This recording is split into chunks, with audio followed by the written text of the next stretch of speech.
Bangladesh cricket team national team যারা বর্তমানে world cup খেলতে গেছে তাদেরকে আমি কী দিয়ে যে সংবর্ধনা দেই বুঝতে পারতেছি না। পায়ে জুতা দিয়ে দিলে জুতাটা মান সমান যাবে, কারণ জুতাটা একটু দামি, আচ্ছা কম দামি কী আছে জানি না। তো এই প্রতিনিয়ত আমার মন চাইতেছে ইচ্ছা মতন কত ফিরতাম জুতা দিয়া। তারপর দেশে না যে রাসেল ভাইপার একটা বিষাক্ত সাপ বাড়িছি, ওই সাপ দিয়ে দর্শন করাইতাম, দর্শন করাইতাম। তা নইলে কী করা যায়, গাছের লোকে বাইন দেয়া পাবলিক প্লেসে যে তোমার ইচ্ছা মতো থুতু সেপ মানে যে যেটা মন চায় ফালাইতো, এটা করতে পারতাছি না। মানে কি করতে হইব এটা মানে বুঝতেছি না। আরে বেড়া, তোরা 12 বার একবারে না জিত, যে কন্ডিশন দিছে যে 12 বার একবারে জিতলেই যে কোয়ালিফাই করতে পারবি, সেমিফাইনাল খেলতে পারবি, এর দরকার নাই তো। যেহেতু ফার্স্ট স্বাভাবিকভাবে একটা ম্যাচ জিততে হয়। 115 রানের টার্গেট দিছে, এই ম্যাচটা জিততে হয় ভাই।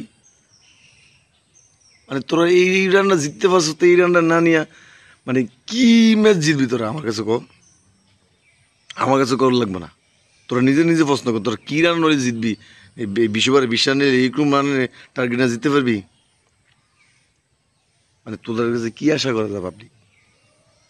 তোদের কাছে বাঙালি জাতি কি আশা করছে?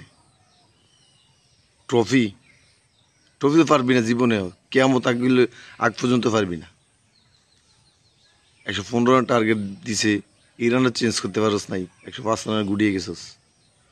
তোরা নিজের পায়ের জুতা দিয়ে তোরা নিজে গেল ফিরা, আর মাঠের মধ্যে নাই আগ দিয়া পায়ে আগ দিয়ে নাই খদ দিয়ে মারিতে এলা যে আর কোনোদিন ক্রিকেট খেলতাম না। নির্লজ্জ বেহাইয়া। তো জুতা দিয়ে ফিটলেও জুতার মান সমাজ যাবে, থুতু দিলেও থুতুর মান সমাজ যাবো, যে এইটা দিয়ে তোরা অপমান করি এইটার মান সমাজ যাবে, তোরা মান সমাজ যাইতো না। গবেটের বাচ্চারা খেলা কয়, আরে বেটা গ্রাম্য পাড়া যে মহল্লা আনাচে যে চিপা চাপা খেলে তো এত রান টার্গেট দিতে পারে অনায়াসে। 120 বলে 115 রান শর্ট বার করে খেলা।